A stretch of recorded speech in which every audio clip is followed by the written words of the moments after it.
the blood. I'm so glad that my freedom wasn't based on what I've done, but it's goodness and mercy, guys. Good morning.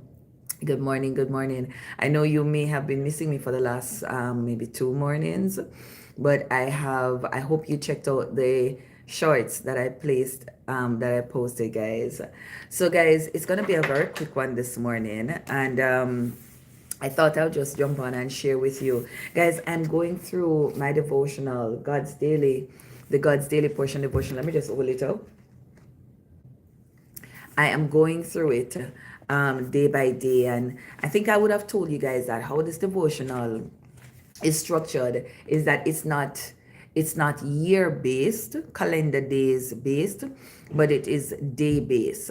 So you'll have, like, you can see day 26, and then let me just go. Yesterday you would have had, oh well, each, before you get to each page, there's something there that tells you day 25. So it's a 180-day devotional. So I just looked at what this morning said, and it was so riveting that I thought I had to jump on here and just share it quickly with you guys as you are bringing your week to a close. So the title for today is This Too Shall Pass. This too shall pass. And the verse which I emphasized was John chapter 5, verse 5 and 8. And it says, and a certain man was there which had an infirmity 38 years. 38 years, guys. When Jesus saw him lying down and knew that he was in that position for a long time, he said unto him, Wilt thou be made whole? In other words, it's as if Jesus was saying, Jesus, knowing his condition, asked him, because sometimes, guys, we have to stir people. Do you want to be made whole? That's what he said. Do you want to be made whole? Right? The impotent man answered him, Sir, I have no man where the water, no man when the water is troubled to put me into the pool. But while I am coming, another steppeth down before me. Jesus said unto him, Rise, take up thy bed and walk. Now, just to give you a little backstory on this passage.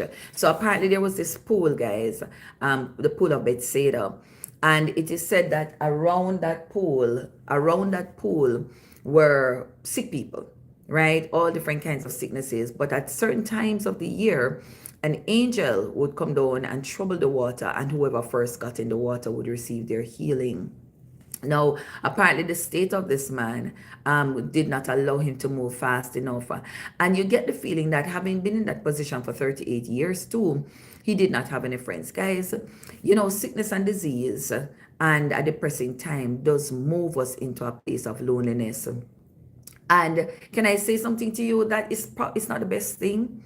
And I will be honest, I have found that during my valley situations, it's usually I can't think to say, who do I call?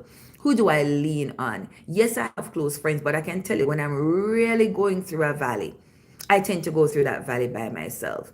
And it's not that people have isolated themselves. It's just that we tend to isolate ourselves during our valley situation. But guys, it's in the valley that you do need help. It's in the valley that you do need help. However, there is hope this morning for somebody that's been in the valley. So here's what the Spirit of the Lord would have led me to write in my devotional, my God's Daily portion devotional. It says, remember that whatever season you are in, this too shall pass. Your season is different from others. Therefore, do the right thing in your season and be alert to your season. Don't get caught in prematurity or post-season, because either way, it only hurts you. Like the man at the well for 38 years, he could only get his healing at the right time. Despite the many obstacles hindering him from operating in his season, it wasn't until Jesus showed up and said, Rise up and walk. The final word this week is invite Jesus into your season. No matter how bad it appears, when Jesus shows up, You are his priority. Let me say that again. No matter how bad your season or your situation, your current status is, no matter how bad it is, when Jesus shows up on it, you become a priority. My God, what good is your season if Jesus isn't in it? Be careful of the danger, though, that Jesus may have showed up and moved on, and you are stuck in the time zone. Listen closely so you don't miss your appropriate time and season and the voice of Jesus. This too, and everything else shall come to pass. Be ready. Your season of blessing and breakthrough is either on its way, it's here, or it's about to pass. Times and seasons. Guys, I hope you got the essence of that. Times and season. Yes, right now it look away. But you know something? It won't always be like this. Yeah. It won't always be like this. Guys, I remember, every now and again I take the time to, I don't know, or maybe it's just a lot, just reminding me of where I'm coming from.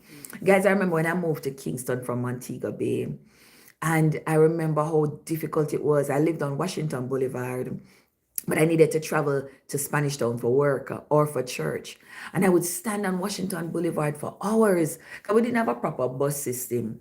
So I would stand there for hours, minutes, and stuff, waiting for a ride. And I remember seeing all the various cars driving past, all the private vehicles. And I'd be like, God, when am I going to own a car? God, when am I going to own a car? And I would imagine, but guys, guess what? The reality is at that time, my pocket couldn't afford a car now. I remember at one point, a friend of one of our coworkers, there were some cars being sold for $300,000 at the time, guys. Let me tell you, say $300,000, good money, good money and good car. But girl could not afford it. And I say, guys, I waited. But guess what? My season of change did come. Up to December, I owned what, 5 different cars at different times and seasons. The last vehicle I had, I bought it brand new.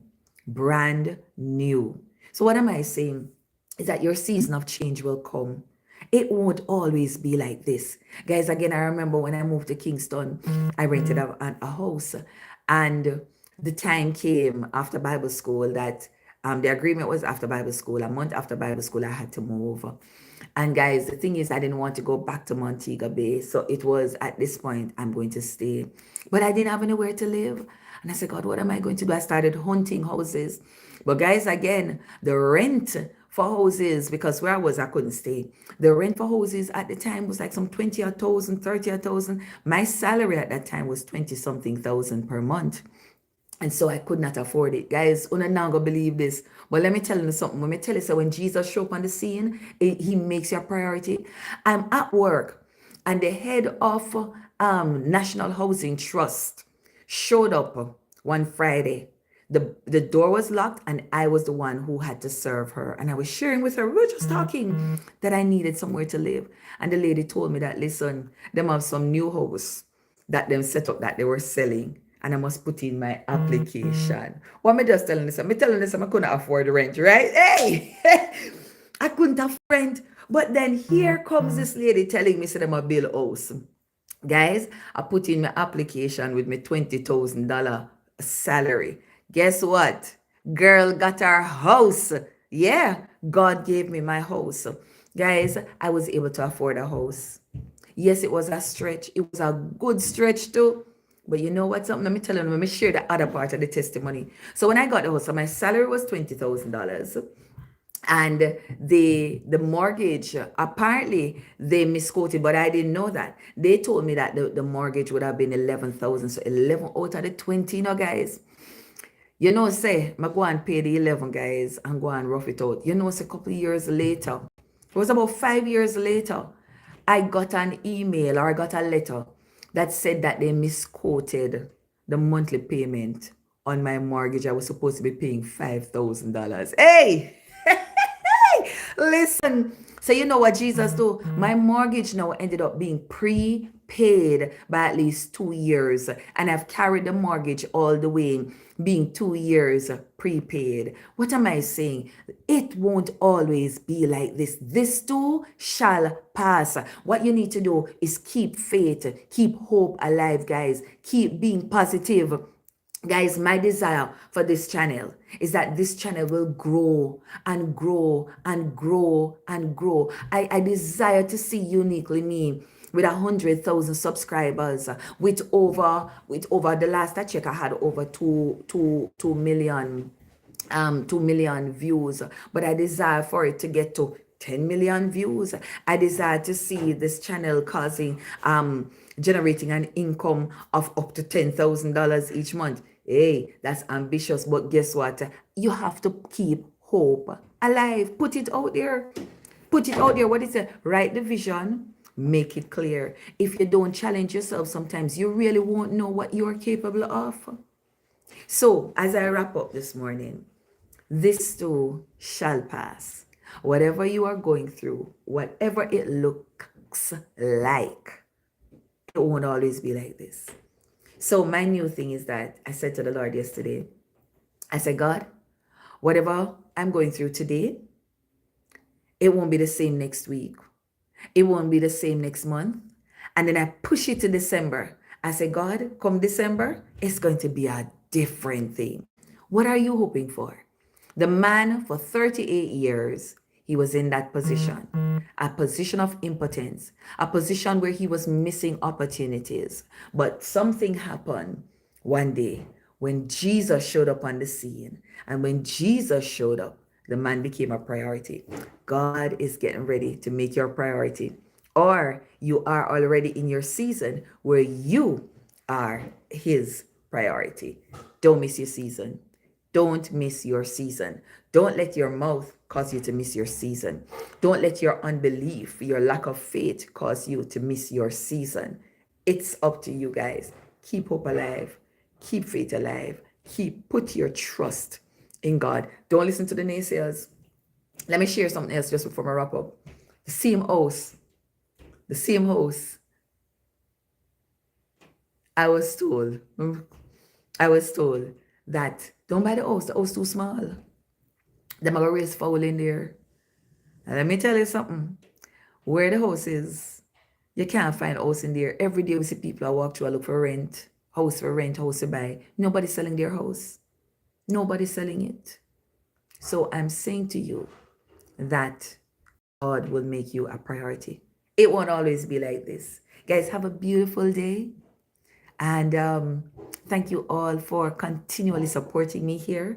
I'm going to be doing a mixture of things because I'm realizing that the lives, they're beneficial, and I'll keep the lives, but I'm going to be putting out more content. So I've done some videos and I'm going to be putting them out. So I look forward to your support. Guys, have a great day. Have a beautiful week.